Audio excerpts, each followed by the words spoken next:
Hello aspirants, 5 अगस्त की news items देख लेते हैं। द हिंदू न्यूज़पेपर से ये 11 न्यूज आइटम्स पिकअप की गई है, इनको डिटेल में डिस्कस करेंगे। पहली न्यूज आइटम है cattle trade ban rules were not placed before parliament. तो ये right to information RTI application किया गया और लोकसभा सेक्रेटेरिएट से रिप्लाई आया कि ये जो रूल्स बनाए गए थे prevention of cruelty to animals act के अंदर ये रूल्स बनाए गए थे, regulation of livestock market rules of 2017। तो इसका पेरेंट एक्ट है ये 1960 का एक्ट। तो यहाँ पे आरटीआई में ये सामने आया कि ये रूल्स जो है ये लोकसभा के सामने रखे नहीं गए थे। तो ये सुप्रीम कोर्ट के सामने ये इंफॉर्मेशन रखी गई है। जो पेटिशनर है उन्होंने ये इंफॉर्मेशन रखी है कि और वो आर्ग्यू कर रहे हैं कि actually prevention of cruelty to animals act जो है उसके अंदर सेक्शन 38A में मेंशन्ड है कि कोई भी नया रूल बनेगा तो ये मैंडेटरी है कि वो रूल पहले पार्लियामेंट के सामने रखा जाए as soon as possible।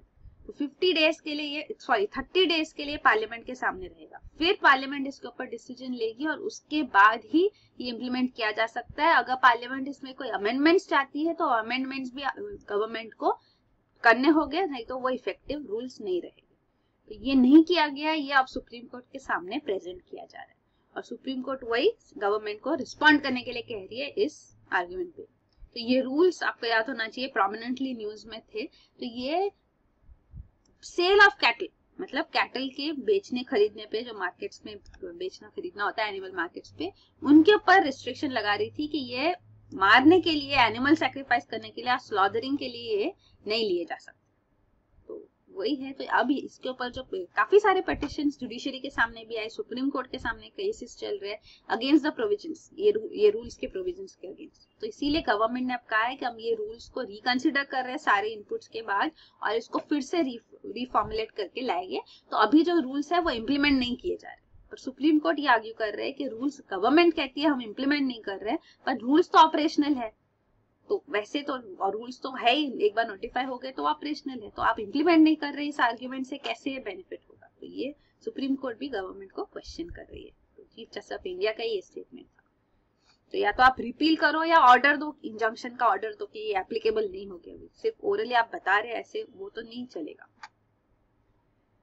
तो ये उसकी डिटेल्स भी दी गई है। तो अब ये नया एक एस्पेक्ट सामने आया है regarding prevention of cruelty to animals, prevention of slaughter. तो ये अब इसके ऊपर एडिशनल सॉलिसिटर जनरल ने कहा कि हम इसको स्टडी करके इस पे रिस्पॉन्ड करेंगे। ठीक है। फिर अगला है Aadhaar required for death certificates now. तो अब गवर्नमेंट ने और एक ऑर्डर दिया है, आधार को मैंडेटरी किया है डेथ सर्टिफिकेट्स इशू करने के लिए। ये सारे स्टेट्स में एप्लीकेबल हो जाएगा विद इफेक्ट फ्रॉम 1 अक्टूबर 2017। तो ये डिसीज्ड का आइडेंटिफिकेशन, जो मर गए उनका आइडेंटिफिकेशन के लिए ये किया जा रहा है। तो 1 अक्टूबर 2017 में सारे स्टेट्स में except Jammu and Kashmir, Meghalaya and Assam, तो 3 स्टेट्स इसलिए एक्सक्लूड किए गए क्योंकि आधार एनरोलमेंट यहाँ पे काफी लो है इसलिए। तो यहाँ पे वो कह रहे हैं कि अगर किसी डेथ का आधार नहीं था या जो उनका सर्टिफिकेट डिमांड करे तो एप्लीकेंट उनको पता नहीं है, वो अवेयर नहीं है कि आधार है या नहीं, तो उनको एक एफिडेविट सबमिट करनी होगी कि to the best of his knowledge उनको ये पता नहीं है उनको कि आधार था या नहीं था। और इवन आधार उनके स्पाउस का, जो डिकीज है उनके स्पाउस का, फैमिली मेंबर्स का लगेगा। तो ये सारे प्रोविजन आ रहे हैं और इसके अंदर आप फॉल्स डिक्लेरेशन नहीं कर सकते। फॉल्स डिक्लेरेशन करने पे आपके ऊपर प्रोसिक्यूशन होगा under Aadhaar act also and registration of births and deaths act. फिर रजिस्ट्रेशन सर्टिफिकेट जो ये रजिस्ट्रार जनरल ऑफ इंडिया है under ministry of home affairs which is responsible for census, जो हर 10 साल में सेंसस होता है वो, और even birth and death registration इनके अंडर होता है। तो ये स्टेट्स एक्चुअली इंप्लीमेंट करती है, birth certificates, death certificates issue states के थ्रू होते हैं। तो इसीलिए स्टेट्स को कहा गया है कि आप कंफर्म करो कि आप कंप्लायंस कंफर्म करो बाय 1 सितंबर 2017, एक महीना पहले। उसके बाद ये 1 अक्टूबर से एप्लीकेबल हो जाएगा। तो ये गवर्नमेंट आर्ग्यू कर रही है कि इसलिए किया जा रहा है ताकि जो कीज है उनकी आइडेंटिटी रजिस्टर की जा सके और फिर इनका मिसयूज ना हो आइडेंटिटी का। तो ये स्टेप लिया जा रहा है क्योंकि आधार एक्ट के अंदर ही प्रोविजन है। आप देख सकते हैं सेक्शन 57 ऑफ आधार एक्ट, इसमें गवर्नमेंट को अलाउ किया गया है कि आधार नंबर का यूज आइडेंटिटी एस्टैब्लिशमेंट के लिए किया जा सकता है under any law for implement any law giving effect to any law. और even registration of birth deaths के लिए भी एक्ट है 1969 का। तो इसके रूल्स जो है वो स्टेट गवर्नमेंट्स बनाती है। तो ये अब आधार मैंडेटरी हो रहा है फॉर डेथ सर्टिफिकेट्स। ये उसके डिटेल्स दिए गए हैं। फिर अगला है no environment damage due to Lavasa. तो ये लवासा जो प्रोजेक्ट है, मेजर कंस्ट्रक्शन प्रोजेक्ट है, प्राइवेट सेक्टर कंस्ट्रक्शन प्रोजेक्ट है। लवासा लेक सिटी बनाई जा रही है, पुणे डिस्ट्रिक्ट में है। तो ये 10 साल पहले इसको कॉन्सेप्चुलाइज किया गया, इसके ऊपर काम भी चालू हो चुका है, पर काफी सारे इसके ऊपर कंट्रोवर्सीज हुई है। तो ये इसके एलिगेशंस है कि यहाँ पे काफी सारे ट्रीज गिराए गए, इवन काफी सारे एनवायरमेंटल लॉज को वायलेट किया गया है, इवन जो लैंड एक्वायर किया गया वो काफी केसेस में फोर्सफुली एक्वायर किया गया है ओनर्स से।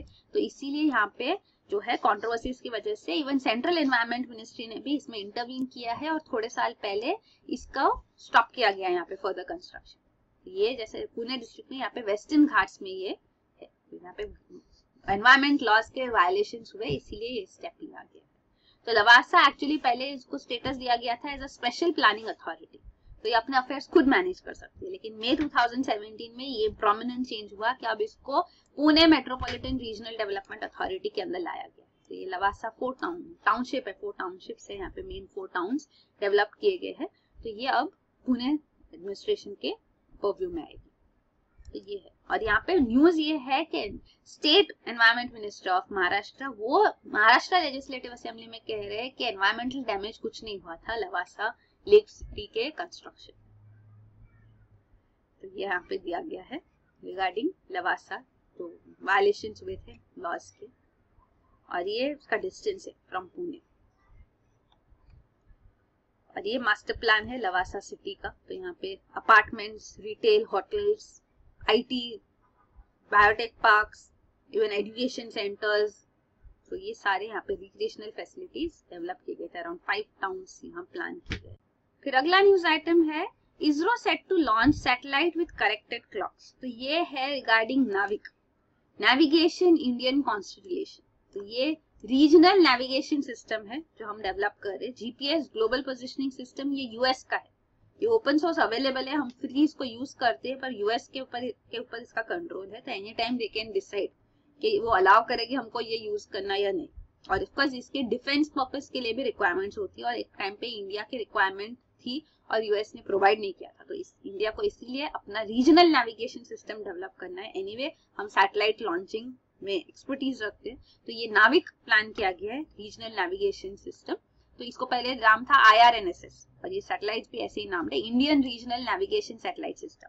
तो ये 7 सैटेलाइट्स का कॉन्स्टलेशन होगा। तो ये 7 सैटेलाइट्स जो है ये IRNSS 1A से लेके 1G तक, ये जुलाई 2013 से लास्ट सैटेलाइट अप्रैल 2016 में सारी सैटेलाइट्स लॉन्च कर दी गई है। पर जो हमने न्यूज में देखा था मिड 2016 में ही कि IRNSS 1A जो है, इसके ऊपर ये हर एक सैटेलाइट में एक्चुअली 3 रुबिडियम एटॉमिक क्लॉक्स, क्योंकि नेविगेशन सिस्टम के लिए सबसे ज्यादा जरूरी है कि आपको एक्यूरेट टाइम पे आपका प्रेसाइज लोकेशन बताया जाए। तो ये टाइम डिले नहीं होना चाहिए, टाइम लैग नहीं होना चाहिए, इसलिए यहाँ एटॉमिक क्लॉक्स ऐसे यूज किए जाते हैं। और specially for defence and such purposes ये एक्यूरेसी काफी जरूरी है। तो इसीलिए जो रुबिडियम एटॉमिक क्लॉक्स है इन सैटेलाइट्स पे, तो ये फंक्शन नहीं कर रहे सही से।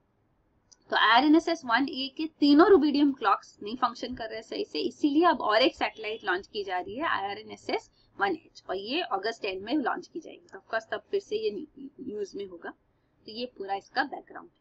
तो नाविक है ये, ऐसे जो ग्लोबल पोजिशनिंग सिस्टम है ये ग्लोबल कवरेज देता है, और नाविक ये रीजनल है, मतलब India and beyond India around 1500 kilometres के रेडियस में यहाँ पे कवरेज मिलेगा।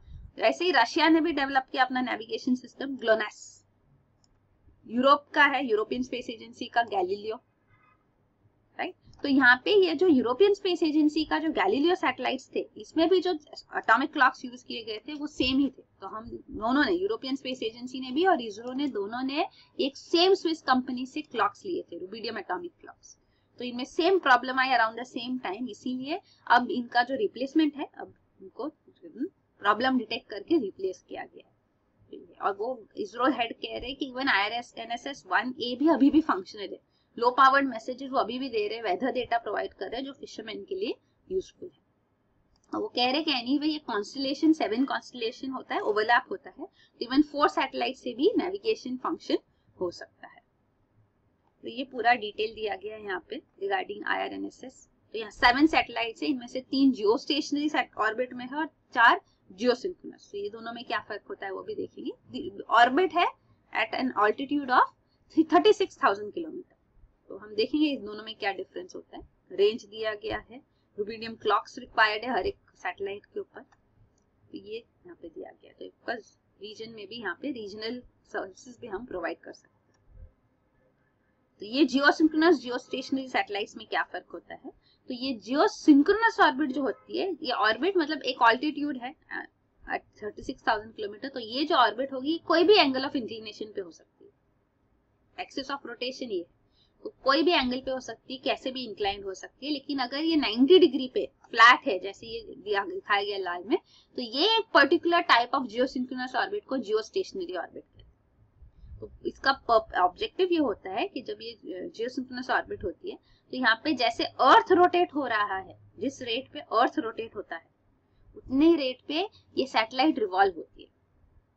तो ये इसका ऑब्जेक्टिव होता है। तो earth rotational period is this satellites revolution period. और जियोस्टेशनरी ऑर्बिट जो है वो एट 90 डिग्री एंगल पे होती है to the axis of rotation. और ये पूरा डिटेल्स दिए गए रिगार्डिंग IRNSS भी, सारे सैटेलाइट्स जो लॉन्च किए गए डिटेल्स। फिर अगला है ISRO to rely on CSIR for keeping satellite clock accurate. तो CSIR centre for scientific and industrial research, तो इनकी ये लेबोरेटरी है, नेशनल फिजिकल लेबोरेटरी। तो ये अपेक्स बॉडी है इंडिया में, authorised body for maintaining Indian standard time IST। तो ये IST ये मेंटेन करते हैं। और हमने ये पहले भी न्यूज में देखा था कि CSIR को फंड क्रंच है, उनको फंड्स की कमी हो रही है। वो कह रहे कि खुद से फंड्स जनरेट करना चाहिए उनकी सारी इंस्टीट्यूशंस को, हालांकि उनको rather than depending on government. तो इसीलिए नेशनल फिजिकल लेबोरेटरी ने भी अनाउंस किया था कि हम अपनी सर्विसेज के लिए भी चार्ज करेंगे, और उनके मेजर कस्टमर है ISRO। तो इंडियन स्पेस रिसर्च ऑर्गेनाइजेशन ने अब और एक MOU मेमोरेंडम साइन किया है, दोनों CSIR और ISRO के बीच में ये साइन हुआ है। तो अब NPL नेशनल फिजिकल लेबोरेटरी के ऊपर वो डिपेंड करेंगे कि वो उनको टाइम कीपिंग इंफ्रास्ट्रक्चर प्रोवाइड करे, क्योंकि इससे पहले जो इंफ्रास्ट्रक्चर यूज किया जा रहा था वो US का GPS था। तो उनके क्लॉक्स के हिसाब से हम इंश्योर करते थे कि हमारे क्लॉक्स जो है ऑन द सैटेलाइट्स वो सही से फंक्शन कर रहे हैं हाई प्रिसीजन रिक्वायरमेंट पे कि नहीं। तो अब ये फंक्शन NPL को करना होगा, तो इसीलिए उनको अपना टाइम कीपिंग इंफ्रास्ट्रक्चर भी अपग्रेड करना पड़ेगा, और इसलिए ये मेमोरेंडम साइन किया गया है। तो ये न्यूज है। तो यही NPL यहाँ पे जो है अभी एक्यूरेसी जो मेंटेन करती है वो दैट इज ऑफ ±20 नैनोसेकंड्स। ये फिर कनेक्ट करते हैं to the entire global telecoms etcetera. फिर अगला न्यूज आइटम है supreme court sees government's response on Jairam's petition. तो ये कांग्रेस MP है मिस्टर जयराम रमेश, ये फॉर्मर एनवायरमेंट मिनिस्टर भी रह चुके हैं। इन्होंने मॉरेटोरियम लाया था ऑन GM क्रॉप्स, तो ये था। तो इन्होंने even genetic engineering approval committee को अप्रेजल कमेटी किया था और रीनेम किया था, ऐसे उनका function final decision environment minister का होगा। तो ये वो उन्होंने लाया था, इनको शिफ्ट किया गया था एनवायरमेंट मिनिस्ट्री से to rural development ministry. So this is mister Jairam Ramesh, a prominent personality. इन्होंने अब सुप्रीम कोर्ट में क्वेश्चन किया है कि जो फाइनेंस एक्ट 2017 है, ये जो पास किया गया है, इसके अंदर अनलिमिटेड अनड्यू पावर्स दिए जा रहे हैं, अनबर्डल्ड पावर्स दिए जा रहे हैं to the central government to modify appointments, terms of appointments, functioning of tribunals. जो स्टैट्यूटरी ट्रिब्यूनल्स है इंक्लूडिंग नेशनल ग्रीन ट्रिब्यूनल, इनका वो सारे डिटेल्स यहाँ पे वो चेंज कर सकते हैं। तो ये क्वेश्चन आ रहा है। तो फाइनेंस एक्ट क्या होता है वो समझना चाहिए। Actually finance act is budget. तो बजट जो होता है वो एक्चुअली दो बिल्स है, अप्रोप्रिएशन बिल और फाइनेंस बिल, कि गवर्नमेंट अलोकेशन अप्रोप्रिएशन कैसे करेगी और फाइनेंस कहाँ से आएगा, इन एंड आउट। तो ये दोनों बिल्स होते हैं जो पार्लियामेंट के सामने रखे जाते हैं, और ये दोनों बिल्स पास हुए मतलब बजट पास हुआ, अप्रोप्रिएशन एक्ट और फाइनेंस एक्ट। तो फाइनेंस एक्ट 2017 में है, उसमें ये प्रोविजंस लाए गए, सेक्शन 184। तो ये फाइनेंस एक्ट का सेक्शन 184 क्वेश्चन किया जा रहा है, जिसके अंदर मिस्टर जयराम रमेश आर्ग्यू कर रहे हैं कि यहाँ पे एक्सेसिव डेलीगेशन किया जा रहा है, जरूरत से ज्यादा पावर्स एग्जीक्यूटिव को दिए जा रहे हैं। तो एक्चुअली ये स्टैट्यूटरी ट्रिब्यूनल से मतलब लॉ के हिसाब से है। तो नेशनल ग्रीन ट्रिब्यूनल है, उसका भी एक्ट है 2010 का। तो इनके पास पावर्स है कि इनके qualifications, appointments, terms of office, salary, resignation, removal, ये टर्म्स है, टर्म्स एंड कंडीशंस मॉडिफाई कर सकते हैं। तो ये पावर इनको क्यों दिया जा रहा है? तो ये एक्चुअली वही वो कह रहे कि आर्ग्यू कर रहे कि एक्सेसिव डेलीगेशन है, ये लेजिस्लेचर का काम है, एग्जीक्यूटिव को ज्यादा इतना डेलीगेट नहीं करना चाहिए। तो ये और ये मनी बिल की तरह पास होता है, तो इसीलिए वो कह रहे कि इसके ऊपर क्वेश्चन रेस कर रहे हैं और सुप्रीम कोर्ट ने अब गवर्नमेंट को कहा है रिस्पॉन्ड करने के लिए इस एक्यूजेशन। तो ये केस है। ऑल्सो और एक चीज ये है कि नेशनल ग्रीन ट्रिब्यूनल के सामने जो केसेस है एनवायरमेंट रिलेटेड केसेस, उसमें एक party government majority of the cases में, मोस्ट ऑफ द केसेस में है, तो वही पार्टी है, उनके ऊपर एजुडिकेशन होगा और उनके सारे रूल्स टर्म्स वगैरह वो चेंज कर सकते हैं थ्रू रूल्स। तो ये क्वेश्चन किया जा रहा है। फिर अगला है motor vehicles bill sent to Rajya Sabha panel. तो ये है regarding motor vehicles amendment bill. तो ये मोटर व्हीकल्स एक्ट है 1988 का, इसको अमेंड किया जाएगा थ्रू दिस बिल ऑफ 2017 जो लोकसभा में ऑलरेडी पास हो गया है। अब राज्यसभा में ये डिसाइड किया गया है कि इसको सिलेक्ट कमेटी को दिया जाएगा, तो इसके ऊपर पूरी डिटेल्स रिपोर्ट लाई जाएगी इन राज्यसभा, और फिर राज्यसभा इसको विंटर सेशन में, अभी मानसून सेशन में नहीं, विंटर सेशन में इसके ऊपर इसको वोट करेंगे। तो यहाँ पे आर्ग्यूमेंट्स भी जो हो रहे हैं, तो mister Nitin Gadkari the road transport minister ये कह रहे हैं कि ये बिल प्राइवेटाइज नहीं करना चाहता स्टेट ट्रांसपोर्ट अथॉरिटीज को, और यहाँ पे वो कह रहे हैं कि ये रिफॉर्म्स लाए जा रहे हैं, one of the biggest reforms लाए जा रहे हैं ट्रांसपोर्ट सेक्टर में। और यहाँ पे मेजर प्रोविजंस भी है जैसे ये बिल के, तो यहाँ पे थर्ड पार्टी इंश्योरेंस जो है ये मैंडेटरी होती है, थर्ड पार्टी इंश्योरेंस इंडिया में आपको लेना होता है। तो ये थर्ड पार्टी इंश्योरेंस में मतलब के फर्स्ट पार्टी है जिसने इंश्योरेंस खरीदा है, सेकंड पार्टी जो इंश्योरेंस कंपनी, और थर्ड पार्टी जो है, जो थर्ड पार्टी जो क्लेम करेगी। तो फर्स्ट पार्टी का जो भी होगा, थर्ड पार्टी का जो भी डिमांड होगा वो यहाँ पे फुलफिल करना होता है। तो थर्ड पार्टी इंश्योरेंस के लिए अब लिमिट लाई जा रही है, कैप लाया जा रहा है कि मोटर एक्सीडेंट्स में maximum 10 lakh in case of death and 5 lakh in case of injury. तो ये लिमिट लाई जाएगी। एक motor vehicles accident fund develop किया जाएगा ताकि कंपल्सरी इंश्योरेंस कवर के लिए प्रोवाइड किया जा सके रोड यूजर्स को इंश्योरेंस। और टैक्सी एग्रीगेटर्स जो हम देख रहे हैं फिलहाल की, काफी सारे टैक्सी एग्रीगेटर्स जैसे उबर, ओला, तो उनके ऊपर भी रेगुलेशन गाइडलाइंस लाई जाएगी। ड्राइविंग लाइसेंसेस के लिए कैटेगरीज अमेंड किए जाएंगे, डिफेक्टिव कार्स के व्हीकल्स के रिकॉल के लिए स्टेप्स लिए जाएंगे, रूल्स हो गए, और इवन गुड सैमरिटन लॉ ये भी इसके अंदर प्रोविजन होगा। गुड सैमरिटन क्या है, ये इंपॉर्टेंट है क्योंकि कई बार इवन सुप्रीम कोर्ट ने इसके ऊपर रूलिंग भी किया। तो गुड सैमरिटन जो होते हैं वो लोग होते हैं जो सामने आते हैं in case of road accidents help करने के लिए। तो हम देखते हैं कि काफी लोग नहीं आते, रीजन ये होता है कि एक बार सामने आएंगे तो हमको क्वेश्चन किया जाएगा, हमको विटनेस की तरह बुलाया जाएगा, तो वो हैरेसमेंट पूरा होगा, जो टीडियस प्रोसेस उसके अंदर इन्वॉल्व होना पड़ेगा। तो इसीलिए सैमरिटन सामने नहीं आते, और एक्सीडेंट्स के बाद जो फर्स्ट आ होता है वो गोल्डन आ होता है जब लाइफ सेव की जा सकती है, पर ये डिले ये चीज की वजह से डेथ्स हो जाती है। इसीलिए गुड सैमरिटन प्रोविजंस भी लाए जाएगी कि उनको हैसल फ्री प्रोविजंस लाए जाए, कि उनको सताया नहीं जाएगा, उनको ज्यादा उनसे रिक्वायरमेंट्स नहीं होगी, बार बार आने की जरूरत नहीं होगी, तो वो प्रोविजंस होते हैं। तो ये भी इसमें इंक्लूड किया जाएगा। और बाकी जो ऑफेंसेस है उनके लिए पेनल्टीज इंक्रीज की जाएगी, वो भी प्रोविजन है।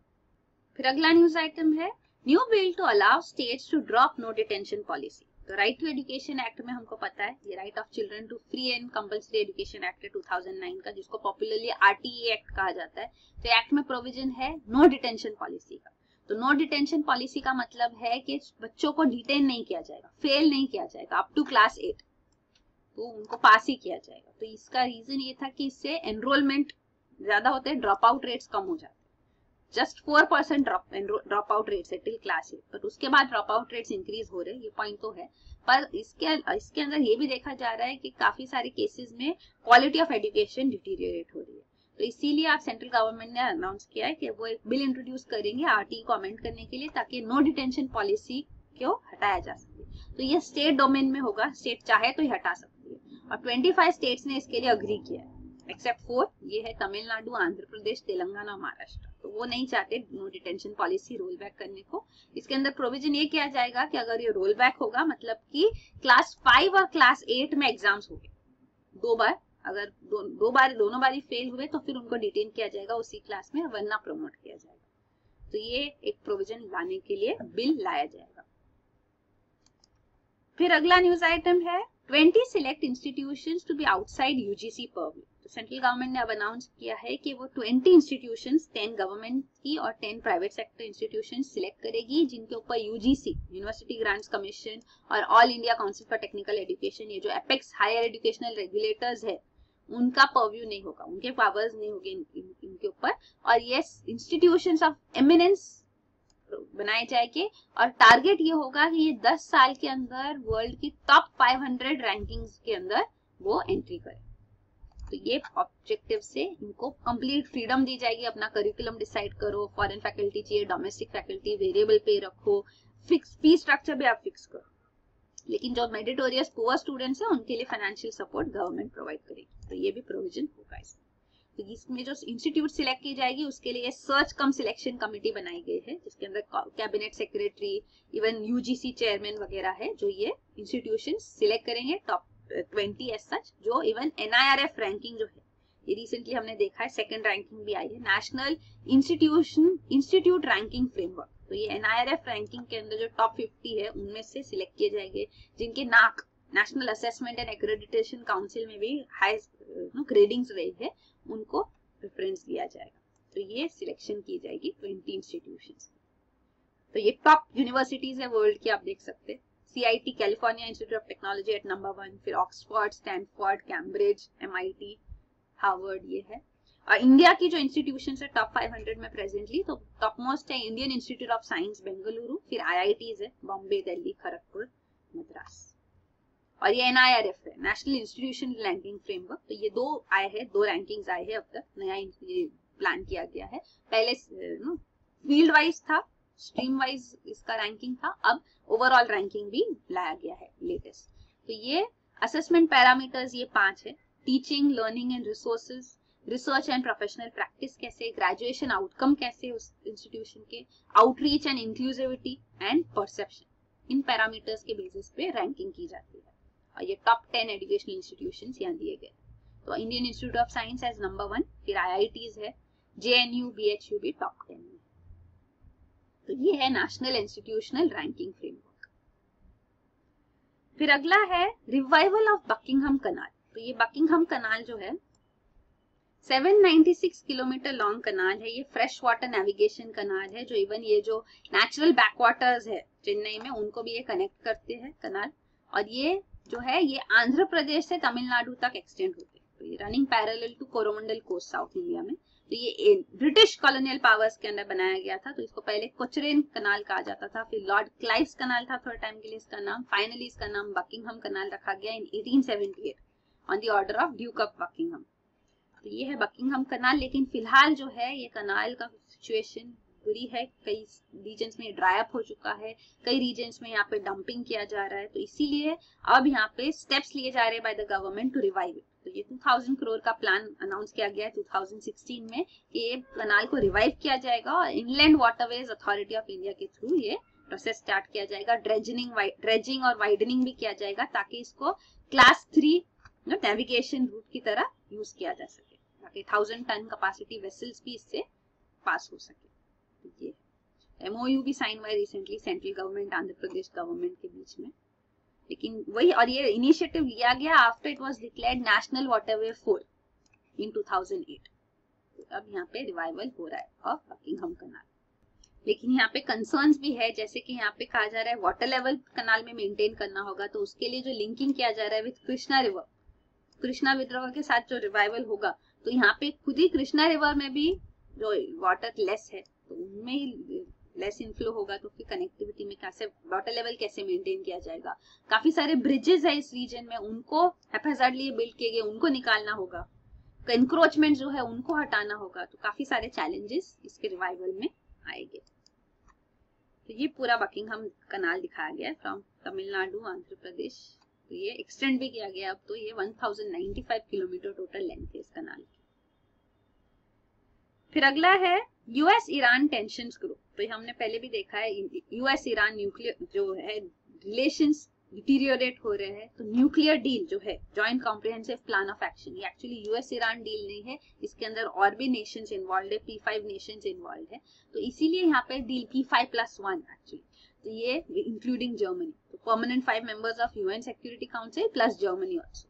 तो यहाँ पे इस डील जिसके अंदर यूएस के गवर्नमेंट में रिक्वायरमेंट है कि यूएस गवर्नमेंट को इंश्योर करना होता है हर 3 महीना to the legislature, to the senate, that ये कंप्लायंस ईरान कर रही है इस डील के प्रोविजंस के अकॉर्डिंग। लेकिन डोनाल्ड ट्रंप ये करना नहीं चाहते, वो शुरू से ये इस डील के अगेंस्ट है और उन्होंने 2 बार अपने टेन्योर में ये दिया है, हर 3 महीने में ये देना होता है। तो अब तीसरी बार देने के लिए रेडी नहीं है, रिलक्टेंटली उन्होंने अपने एडमिनिस्ट्रेशन के कहने पे किया है।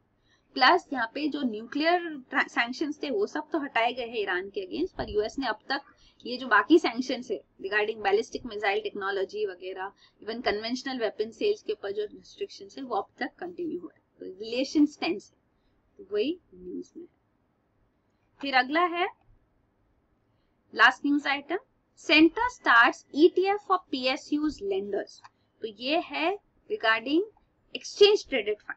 तो ये एक्सचेंज ट्रेडेड फंड नया अनाउंस किया गया है फाइनेंस मिनिस्टर, इसको नाम दिया गया है भारत 22। तो एक्सचेंज ट्रेडेड फंड क्या होता है हम देखेंगे। भारत 22 मतलब ये फंड के अंदर 22 स्टॉक्स इंक्लूडेड हो गए ऑफ पब्लिक सेक्टर अंडरटेकिंग्स। तो central public sector undertakings, even public sector banks, सूती, ये सारे इसमें इन्वॉल्व हो गए। तो ये डाइवर्सिफाइड एक्सचेंज ट्रेडेड फंड होगा जिसके अंदर 6 सेक्टर से ऑर्गेनाइजेशंस हो गए, जैसे बेसिक मटेरियल, एनर्जी, और हर एक को एक वेटेज दिया जाएगा।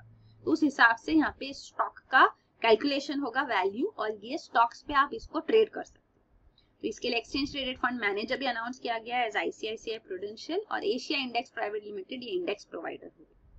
तो यहाँ पे गवर्नमेंट चाहती है कि यहाँ पे इसके जो है ट्रेडिंग हो, इसमें शेयर्स इस स्टॉक्स के ऊपर, ये जैसे स्टॉक्स पे ट्रेडिंग हो, ताकि गवर्नमेंट इसका डिसइन्वेस्टमेंट भी कर सके, तो वो इम्प्रोवाइज हो, डिसइन्वेस्टमेंट टारगेट अचीव हो सके। कि 2016-17 का टारगेट अचीव हुआ था 45,000 करोड़ डिसइन्वेस्टमेंट, लेकिन 16-17 का ये नहीं हो पाया। 72,000 करोड़ का टारगेट है, लेकिन अब तक for this financial year 9,300 crore he disinvestment हुआ है। तो इसीलिए ये भारत 22 बनाया गया। ये सारे इंडेक्स के अंदर जो वेटेज है सारे सेक्टर्स का वो दिया गया है। लेकिन पहले हम ये देखेंगे कि ये ETF होता क्या है, एक्सचेंज ट्रेडेड फंड। तो ये एक्सचेंज ट्रेडेड फंड स्टॉक की तरह भी है और म्यूचुअल फंड की तरह भी है। तो इनके फीचर्स भी है इसमें, मतलब कि जैसे स्टॉक्स जो होते हैं, आप शेयर्स मार्केट, आप स्टॉक एक्सचेंज पे ट्रेडिंग कर सकते हैं इसके during the day, any time of the day. तो ये एक फीचर होता है। तो ETFs भी ऐसे ही ट्रेड किए जा सकेंगे, और ये म्यूचुअल फंड्स की तरह भी है क्योंकि ये डाइवर्सिफाइड है। मतलब कि आप म्यूचुअल फंड्स क्या होते हैं कि एक म्यूचुअल फंड हाउस होगा, उसमें आप इन्वेस्ट करोगे। जैसे आपको इतना इन्वेस्ट करना है तो म्यूचुअल फंड में इन्वेस्ट करोगे, तो वो म्यूचुअल फंड फिर स्टॉक्स डिसाइड करेगा कि किन स्टॉक्स में उनको इन्वेस्ट करना है। डाइवर्सिफाइड स्टॉक्स में इन्वेस्ट करेंगे अपनी समझदारी के हिसाब से, वो एक्सपर्ट्स होते हैं उसमें, तो वो आपको बेटर रिटर्न्स मिलेंगे रादर देन आप इंडिविजुअल स्टॉक मार्केट पे आप स्टॉक्स में इन्वेस्ट करो। तो ये म्यूचुअल फंड्स होते हैं, तो ऑफकोर्स वो अपनी फी लेते हैं इस सर्विस के लिए। तो ये होता है। तो एक्सचेंज ट्रेडेड फंड्स है, इसमें भी ये डाइवर्सिफाइड फंड्स है, मतलब जैसे म्यूचुअल फंड्स होते हैं, यहाँ पे हम जैसे हमने देखा सारी कंपनीज को इंक्लूड किया जाता है। तो डाइवर्सिफाइड फंड्स है, लेकिन ये स्टॉक्स की तरह आप इसको ट्रेड कर सकते हैं। जैसे स्टॉक एक्सचेंज पे कोटेड प्राइस जो है इसका, उस हिसाब से ये स्मॉल इन्वेस्टर्स आपस में एक्सचेंज कर सकते हैं। लेकिन जो म्यूचुअल फंड है उसके अंदर इन्वेस्टमेंट डायरेक्ट ट्रांजेक्शन होता है, इन्वेस्टर म्यूचुअल फंड हाउस में इन्वेस्ट करेगा। तो ये यहाँ पे ये नेट एसेट वैल्यू जो होता है एंड ऑफ द डे जो डिसाइड होता है, उस बेसिस पे ये ट्रांजैक्शन होता है। ठीक है, तो ये फीचर्स भी जैसे दिए गए, ये डाइवर्सिफिकेशन इसमें है, मैनेजमेंट फी इसमें काफी कम होती है एक्सचेंज ट्रेडेड फंड्स में, और बाकी जो फीचर्स है लिक्विडिटी ज्यादा है कि आप ट्रेड कर सकते हैं इसका, तो इसीलिए ये प्रिफर्ड है। और ये सारे जो कंपनीज है यहाँ पे 22 कंपनीज, पब्लिक सेक्टर कंपनीज, और उनका वेटेज यहाँ दिया गया है। तो ये भारत 22 है। ये सारे जो सेक्टर्स है डाइवर्सिफाइड सेक्टर से सारी कंपनीज है। और ये ETFs और म्यूचुअल फंड्स के बारे में दिखाया गया है कि जैसे म्यूचुअल फंड्स जो है वैसे ही ये डाइवर्सिफाइड होते हैं, लेकिन इनका डिफाइंड एसेट बास्केट है, तो इनका शेयर वैल्यू इंडेक्स के हिसाब से आता है, और ये ज्यादा लिक्विड है। जैसे हमने कहा कि स्टॉक एक्सचेंज पे ये ट्रेडिंग हो सकता है इसकी, और वैल्यू डिसाइड किया जाता है upon the value of the asset of the fund. तो यही है, न्यूज आइटम्स आज की। Thank you.